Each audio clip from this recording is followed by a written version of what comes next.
Shalom,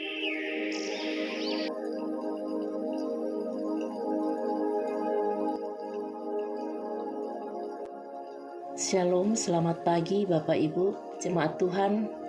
Melalui renungan harian Toraya, Jumat 14 Februari tahun 2025. Dari hari ke hari, dari waktu ke waktu firman Tuhan senantiasa hadir untuk memperlengkapi kita dalam menuntun kita supaya kita menghidupi jalan dan kehendak Tuhan di kehidupan ini. Mari sambut firman Tuhan, kita berdoa. Bapa di sorga, terpujilah namamu. Bersyukur untuk hari ini kami boleh dimungkinkan untuk berelasi dengan Tuhan dan sesama kami. Melalui pelayanan firman-Mu Tuhan, layakkan kami menerima firman-Mu dan berbicaralah, kami sedia mendengar. Amin. Mari kita membaca firman Tuhan yang terambil dari 1 Petrus 1 ayat 17 sampai dengan ayat yang ke-25. Firman Tuhan dengan judul perikop kekudusan dan kasih persaudaraan.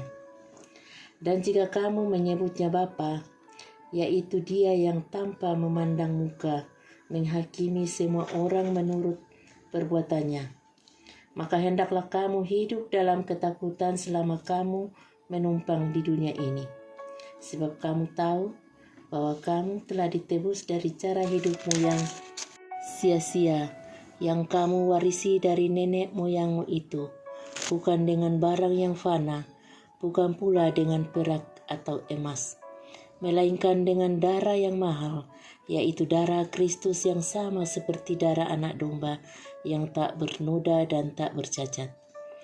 Ia telah dipilih sebelum dunia dijadikan, tetapi karena kamu, Ia baru menyatakan dirinya pada zaman akhir.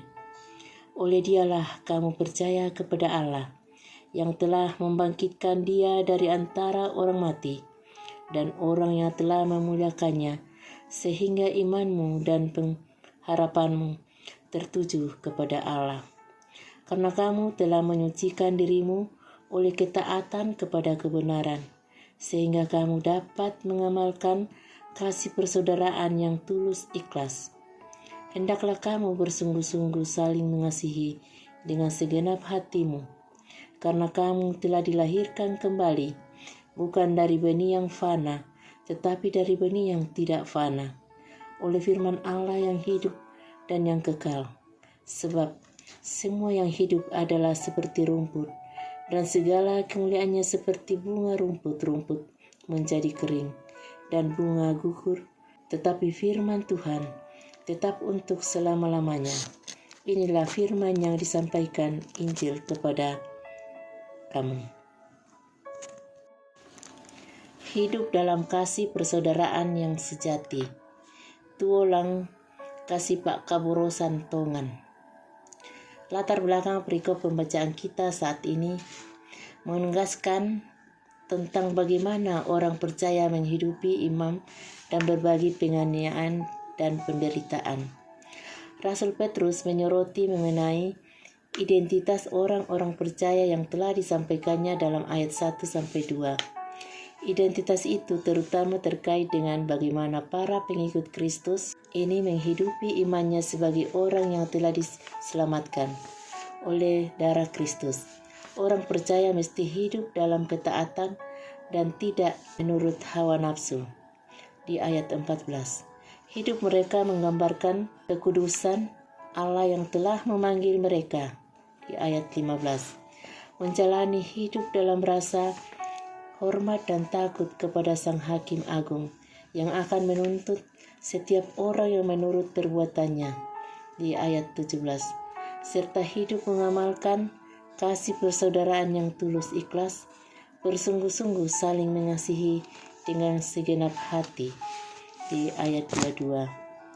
Dari ayat 22, kita belajar beberapa hal, yaitu kasih yang tulus. Kasih yang dimaksud di sini bukanlah kasih yang dangkal atau sekedar berdasarkan kepentingan pribadi, tetapi kasih yang tulus dan datang dari hati yang murni. Kasih ini tercermin dalam sikap peduli dan perhatian yang mendalam terhadap sesama tanpa mengharapkan imbalan. Mengasihi dengan sepenuh hati, mengasihi dengan komitmen dan ketulusan tanpa syarat. Ini berarti kita harus mengasihi dengan kesediaan untuk memberi, berkorban, dan menjaga hubungan, mengasihi sesama sebagai bagian dari ketaatan kepada kebenaran. Di ayat 22 menghubungkan kasih kepada sesama dengan ketaatan pada kebenaran Tuhan. Ketika kita hidup dalam kebenaran Tuhan, kasih kita terhadap sesama menjadi manifestasi dari iman kita yang sejati. Kasih itu tumbuh dari hati yang telah disucikan oleh kebenaran Tuhan. Persaudaraan dalam Kristus. Kita dipanggil untuk menunjukkan kasih persaudaraan yang nyata dan mendalam sebagai bagian dari komunitas iman yang saling mendukung dan menguatkan. Kiranya perenungan atas surat 1 Petrus 1 ayat 17 sampai dengan ayat yang ke-25 semakin mengukuhkan kita untuk menghidupi iman Kristen. Khususnya kita semakin mengamalkan kasih persaudaraan yang sejati berdasarkan kasih Kristus. Amin. Demikianlah renungan kita pagi ini. Mari kita bersatu dalam doa. Bapa yang penuh kasih, kami mengucap syukur atas anugerah-Mu yang luar biasa, karena Engkau telah memberikan kami kesempatan untuk merenungkan firman-Mu di pagi yang indah ini. Ajari kami ya Tuhan, untuk senantiasa hidup dalam kebenaran dan menjalani hidup kami dengan penuh kerendahan hati, melayani-Mu dengan segala karunia, waktu, dan berkat yang Engkau percayakan kepada kami. Pada hari ini, kami akan menjalani setiap langkah kehidupan yang Engkau anugerahkan. Kami mohon ya Tuhan, berikan kami kesehatan, pikiran yang penuh dengan kebaikan, tutur kata yang bijaksana, dan hati yang selalu damai dalam kasih-Mu. Apapun yang kami kerjakan, kami percaya bahwa Engkau selalu menyertai kami, campur tangan dalam setiap hal, dan menolong kami. Lindungilah kami, dan dekatkanlah kami dengan orang-orang yang baik, dan jauhkanlah kami dari segala yang tidak mendatangkan kebaikan. Terima kasih Tuhan, atas segala kasih dan pernyataan-Mu. Kami berdoa di dalam nama Yesus Kristus, Tuhan dan Juru Selamat kami. Amin. Demikianlah sapaan firman Tuhan.